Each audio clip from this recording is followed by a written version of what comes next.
పట్టుపురుగులో చచ్చిపోతాయి. మల్బరీ ఆకులు పెట్టి పట్టుపురుగుని పెంచి బాగా కడుపు నిండా తిని అది పట్టు దారాన్ని చుట్టూ అల్లుకుని పట్టుగూట్లో మెత్తగా ఉంది కదా అని పడుకుంటుంది.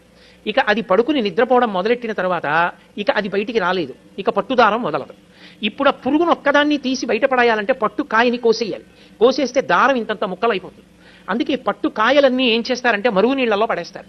మరుగునీటిలో పడిపోగానే ఆ పట్టు పురుగుకి తెలివి వస్తుంది. అది బయటికి వెళ్ళిపోవాలని దారాల మధ్యలోంచి పెడుతున్న మరుగునీటికి శరీరం ఉడికిపోతుంటే గిల గిల గిల గిల కొట్టుకుంటుంది. కొట్టుకుని బయటికి వెళ్లే మార్గం లేక తాను అల్లుకున్న గూట్లో తానే చచ్చిపోతుంది. చనిపోయిన తర్వాత పట్టుకాయని తీసుకొచ్చి కండికి పెట్టి తిప్పుతారు. తిప్పి దారాన్ని యువతలకి తీసేసి ఆ పట్టు కాయని దాంట్లో ఉన్నటువంటి పురుగుని వీధిలో పారేస్తారు. ఎంతో హింస ఉంది ఒక పట్టుపంచలో.